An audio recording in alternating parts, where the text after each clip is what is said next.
Vivian Vance's final interview left everyone in tears. To understand why, you have to go back to where her story began. Vivian Vance was born Vivian Roberta Jones on July 26, 1909, in the small rural town of Cherryvale, Kansas, the kind of place where everyone knew everyone else, and life moved at a slow, predictable rhythm. She was welcomed into the world by her parents, Robert and Euphemia Jones, who did their best to raise their growing family with structure, discipline, and traditional values.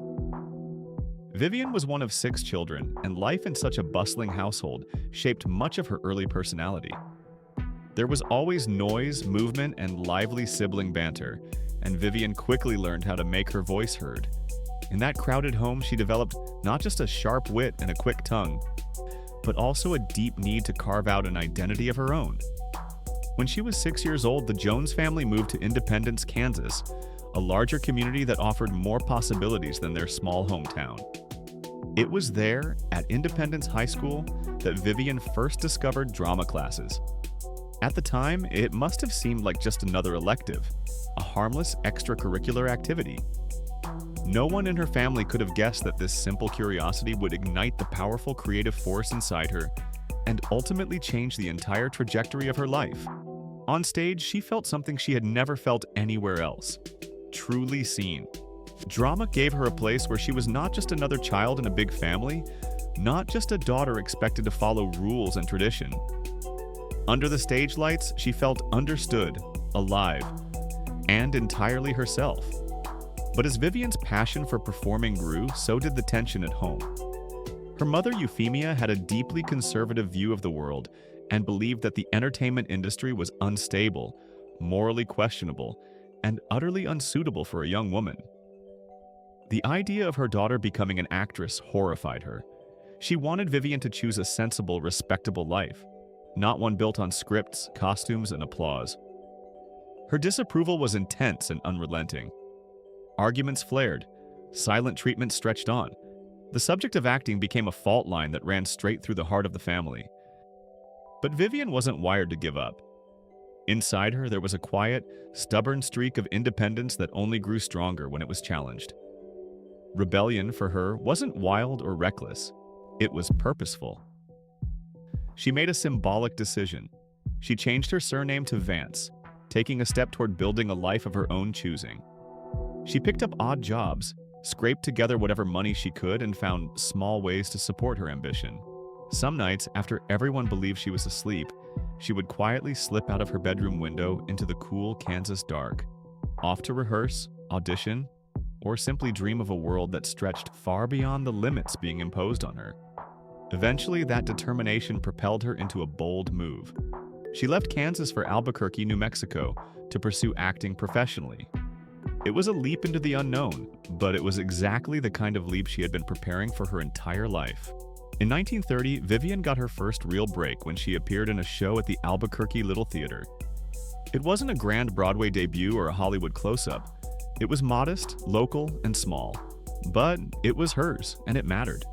From that starting point, momentum slowly began to build. Vivian appeared in a growing number of local productions, including plays like This Thing Called Love and The Cradle Song. Her performances impressed the New Mexico theater community, which saw in her what her mother never had: talent, discipline, and that unmistakable spark of something special. Her charm and relentless work ethic won over directors and fellow actors alike. Then came one of the most meaningful gestures of faith in her early career. Recognizing her potential, members of the theater community raised funds to send her to New York City so she could study under a legendary stage actress, Ava Legolen. It wasn't just financial help, it was a vote of confidence that told Vivian, clearly and loudly, "You belong on a bigger stage." That gesture changed her destiny. Vivian threw herself into the bustling world of New York theater with a mix of fear, hunger, and determination. She began her Broadway career in 1932, working first in the chorus, a physically demanding and often underappreciated role. It was exhausting work, but it taught her discipline, timing, and how to command space on stage even when she wasn't the star. Slowly, she worked her way into supporting parts, collecting experience that sharpened both her comedic timing and her dramatic instincts. In 1937, she landed a supporting role in the musical Hooray for What?, marking an important step away from the chorus line toward more prominent roles. By 1941, her persistence paid off with her biggest early-stage success. She starred in Cole Porter's musical Let's Face It, playing Nancy Kister. Her performance earned widespread praise and helped cement her reputation as a gifted comedic actress with a warm, relatable presence that audiences instantly connected with. In 1947, Vivian relocated to California just as Hollywood was booming. After years of grinding on stage, she began to dip her toes into the world of film. In 1950, she made her movie debut in The Secret Fury, playing Leah, a chambermaid, a small part but an important step onto the screen. Soon after, she appeared in The Blue Veil, portraying a character named Alicia. Her film roles never quite reached the same heights as her work in theater, and later, television, but they showed her versatility and her willingness to explore new angles of her craft. It was her performance in the play The Voice of the Turtle that changed everything. Desi Arnaz and producer Jess Oppenheimer happened to see her on stage and were struck by her natural comedic presence. They were searching for the perfect actress to play Ethel Mertz in their upcoming television sitcom, I Love Lucy. The character was meant to be older and less glamorous than Vivian actually was, but Desi felt strongly that she was the right choice. He was right. In 1951, I Love Lucy premiered on American television and almost instantly struck a chord with viewers across the country. Vivian's portrayal of Ethel, loyal, funny, slightly long-suffering, and brilliantly reactive, made her an immediate audience favorite. She wasn't just the sidekick. She was the heartbeat of countless scenes, grounding the absurdity with warmth and sharp comedic timing. The show went on to become one of the most successful sitcoms in American history, running for 7 wildly popular years. Even after the original series ended, Vivian continued to revisit the character that had made her a household name. In 1954, she appeared again as Ethel Mertz on Texaco Star Theater. From 1957 to 1960, she co-starred in the Lucy Desi Comedy Hour, once more bringing Ethel's wit and warmth into millions of living rooms. In 1960, when Lucille Ball returned to television with The Lucy Show, she wanted Vivian by her side. But by then, Vivian had mixed feelings. She was grateful for the work and the partnership, but she had grown frustrated that audiences insisted on calling her Ethel, rarely acknowledging her as Vivian Vance. It was as if the character had swallowed the woman whole. She agreed to join the show on one condition. Her character would be named Vivian, not Ethel. The request was granted, allowing her to step into a version of herself that was new yet familiar, while still sharing the undeniable on-screen chemistry she had with Lucille Ball, who had by then become one of her closest friends. After The Lucy Show ended, Vivian accepted a role in the 1965 film The Great Race, a high-profile comedy that went on to earn several Academy Award nominations. Still, the movie did not dramatically elevate her film career. Television and theater remained the places where she truly shined. From 1968 to 1972, she made guest appearances on Lucille Ball's next series, Here's Lucy, continuing the decades-long creative partnership that defined so much of her professional life. She also popped up on various other television programs, including The Red Skelton Show, Guestward Ho!, Off to See the Wizard, and the beloved sitcom Rhoda. In 1972, she lent her voice to the animated TV special The Lorax, adding another layer to her already impressive body of work. Over the next few years, she appeared in more television specials such as The Front Page, The Great Houdini, and Getting Away from It All. She revisited her iconic persona one final time in the TV special, Lucy Calls the President, where she portrayed Vivian, formerly Ethel, one last time. Her final television appearance came in 1978 in the series Sam, drawing the curtain closed on a long, rich, and unforgettable career. Vivian Vance's personal life was as full of twists, turns, and emotional chapters as the characters she brought to life on screen. Over the years, she was involved in several relationships and married 4 times, each marriage marking a very different era of her life. Her first marriage in 1928 was to a young man named Joseph Danick Jr. Vivian was still carving out her place in the world, full of ambition and eager to prove herself as an actress. The marriage seemed like a promising step toward stability, a traditional foundation against the uncertainty of her chosen path. But the pressures of her early career and the realities of young love quickly became difficult to navigate. After 3 years of trying to balance home life with her growing passion for the stage, the couple divorced. It left her with a painful but powerful early lesson about the sacrifices her career would continue to demand. In 1933, she took another chance on love, marrying George Coe. By that time, she was more established and confident, but the world of show business continued to pull her in unpredictable directions. The pair stayed together for several years, weathering both personal and professional highs and lows as Vivian's roles expanded and her commitments deepened. But as her schedule became more demanding and her drive to excel grew even sharper, their marriage began to strain. Eventually, the weight of her career and the emotional distance that crept in proved too much. The couple parted ways in 1940, closing a chapter that had held both tenderness and growing tension. Her third marriage, to actor Philip Ober in 1941, lasted nearly 2 decades and was perhaps the most complex and challenging of them all. On the surface, their shared profession seemed like a natural bond. They understood auditions, rehearsals, and the unpredictable rhythms of a life built around performance. Their early years together were marked by mutual excitement and a sense of shared purpose. But over time, their personalities clashed.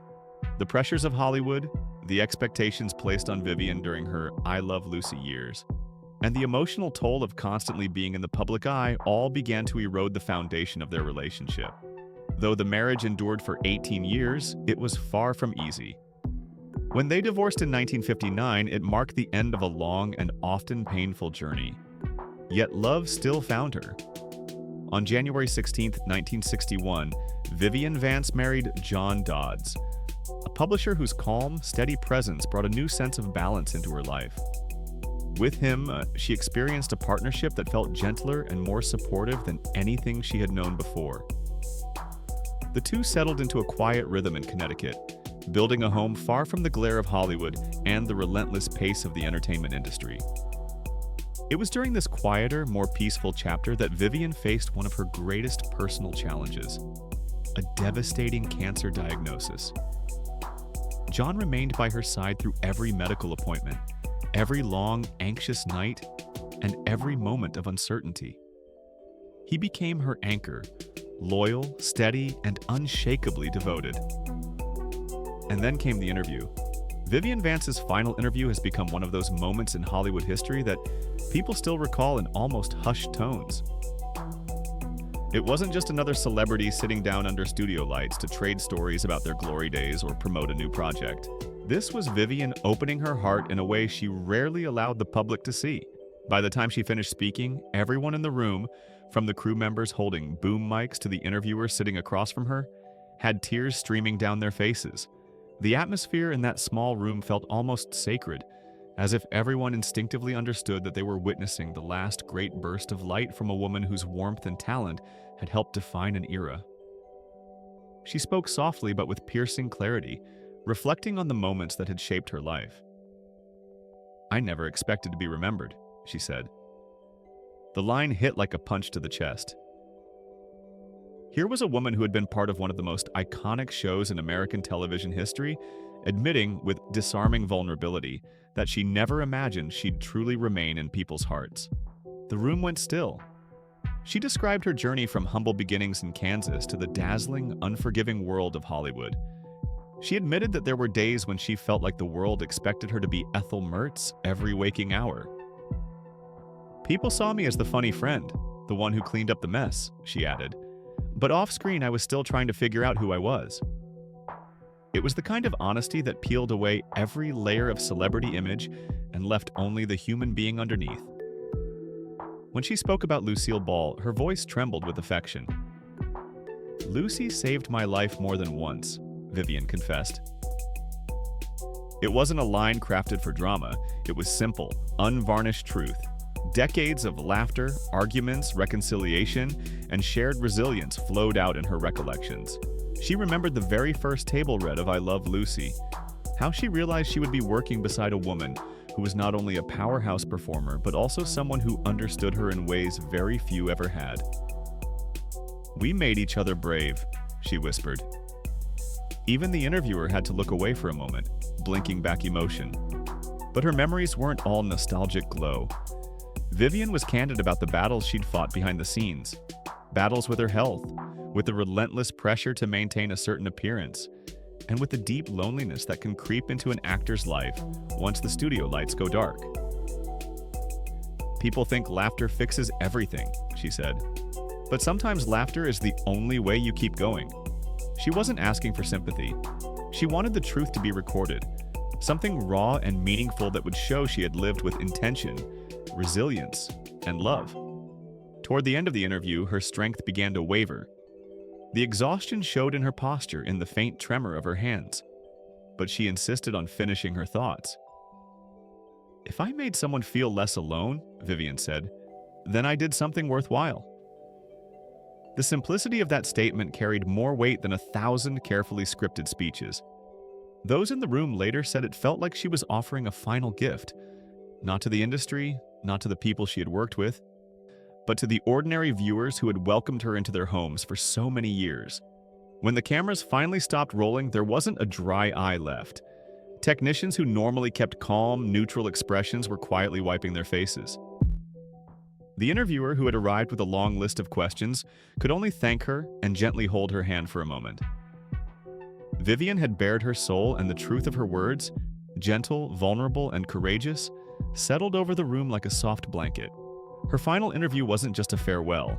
It was a reminder of how deeply one life can resonate when someone chooses to speak honestly, without pretense, about what truly mattered to them. For those lucky enough to witness it, the memory stayed with them forever. In 1977, Vivian suffered a stroke that left her partially paralyzed. Her health continued to deteriorate over the next few years. Even as her body weakened, the legacy she had built, through laughter, honesty, and heart, remained strong. Vivian Vance passed away on August 17, 1979. But the woman who never expected to be remembered is still loved, still watched, and still making people feel a little less alone.